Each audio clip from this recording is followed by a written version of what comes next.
You know, you guys are really wearing me out, so I'm going to need somebody to sub in for me here real quick because I'm getting old and tired and I don't want to hear any jokes. So let's look at solving integrals using substitution, shall we?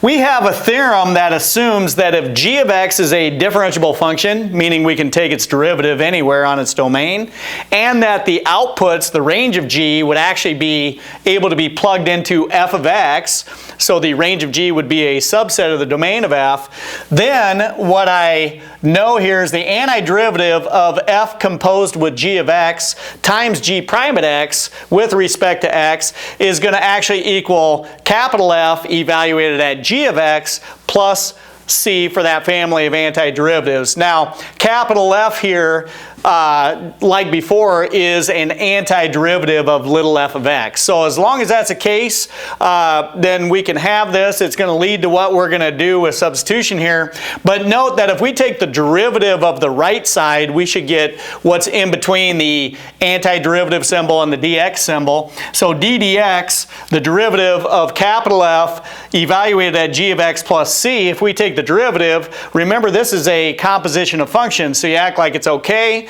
So it's going to be f capital F prime evaluated at g of x times the derivative of what's inside, so times g prime at x by the chain rule. Okay, so I'm going to look at that a little bit here. Instead of having all these awkward, long-looking things, let's just let u equal g of x. And let's kind of remember what we did back when we had substitution. So if we let u equal g of x, then what do I know? If I take the derivative of both sides with respect to x, du dx equals g prime at x, right? So du dx, the derivative of u with respect to x, is just the derivative of the right side, g prime at x. So I can move that dx up here, and I can say that du equals g prime at x dx, and then I could actually solve for dx. And I could say that dx up here, if I divide both sides by g prime, is du over g prime at x. So I do have that, and here's my dx that I could substitute that part of in for as well. And let's just rewrite this. So instead of the antiderivative of f evaluated at g of x, this would become f of u, right? So I've got the antiderivative of f evaluated at u times g prime at x. So I'm not going to get rid of that yet. And then times dx. But instead of dx, I'm going to go ahead and plug in du divided by g prime at x. So that was what I came up with before here. And notice that now we can cancel those out, and this just becomes the antiderivative of fu du. Okay? Excuse me. F of u du. And what's that going to equal on the right? This is going to equal, instead of f evaluated at g of x, it's capital F of u plus c. Right? So we got that there, and then notice if I just rewrite this very nicely, the antiderivative of little f of u du equals an antiderivative capital F of u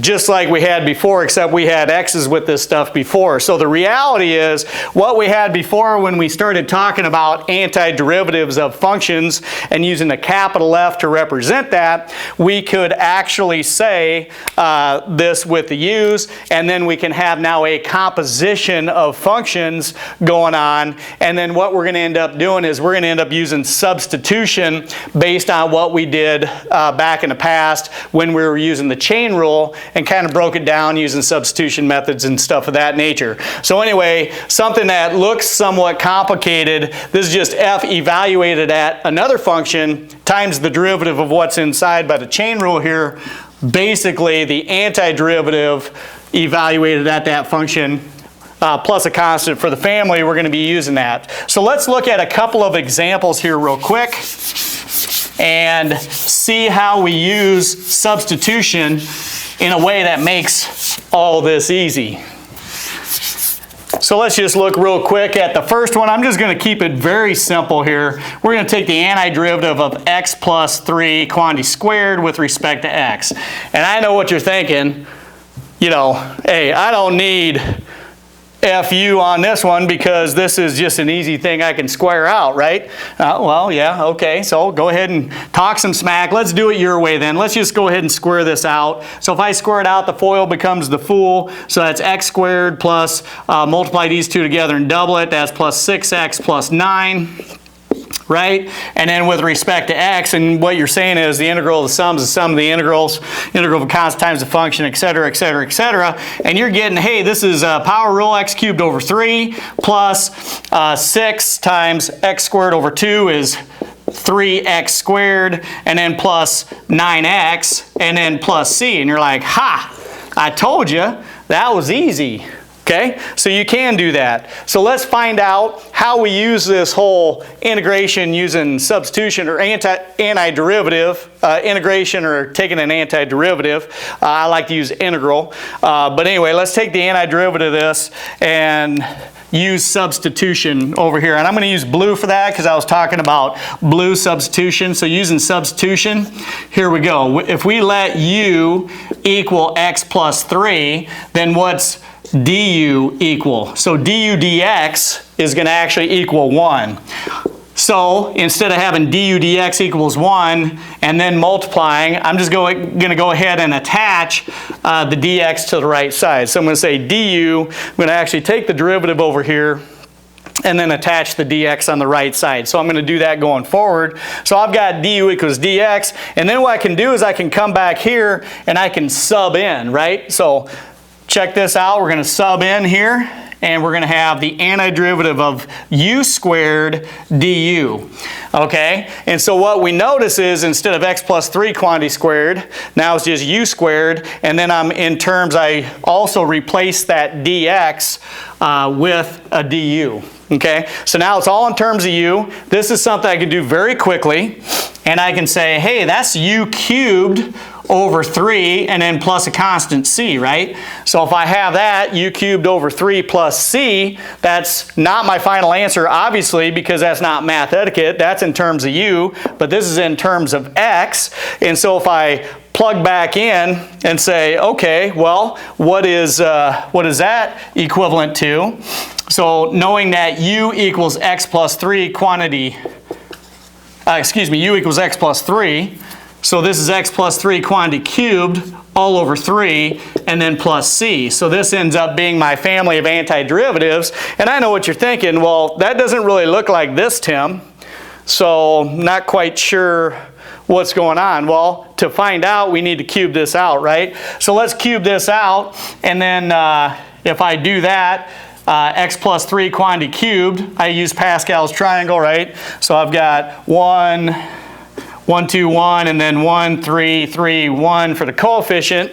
So the first one cubed, so this is x cubed, right? And then the 3 doesn't get any of it, plus 3 times, and then x squared times 3 is 3x squared, and then plus x times 3 squared, and then, but I have a coefficient of 3 first from over here, and then x times 3 squared is 9x, so 3 times 9x, and then plus the last one cubed is 27, and the coefficient on that is 1 here.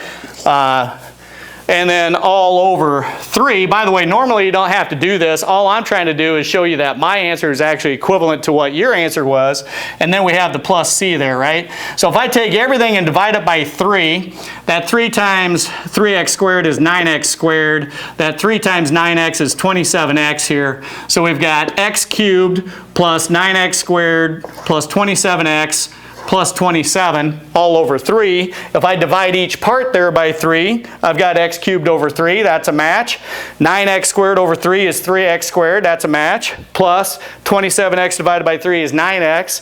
And then, now wait a minute, over here I've got plus 27 divided by 3, which is 9. I don't have a 9 here, so does that make this wrong? No. Over here, I'm just going to take this and make it a C1, And then what do you know about 9 plus a constant? 9 plus a constant is a constant. So anyway, what this ends up being is a different version that's a lot nicer than this version. And then of course we can actually verify and make sure that this is indeed the family of antiderivatives by just taking the derivative back. And to check my answer, which I'm going to do in red here, we just take that derivative with respect to x there. So the derivative with respect to x of x plus 3 quantity cubed all over 3, and then plus c, which really doesn't matter because that's going to have a derivative of 0. But remember, I act like it's okay, so it's 3 times that thing to the second power, and then I still have that 1/3 out front, so divided by 3 times derivative of what's inside, which is just times 1, and those end up canceling. I end up with exactly what was inside of here of x plus 3 quantity squared.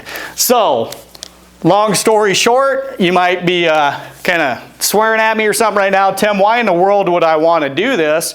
Well, what happens if I have x plus 3 to the 200th power? So we're going to do in the next video, we're going to look at some other stuff that you wouldn't want to multiply out or things like that, and then we're going to see how easy it is to use these substitution methods, which is nothing more than based on the chain rule and on the undoing process of antiderivatives instead of taking derivatives. So we'll go after that next.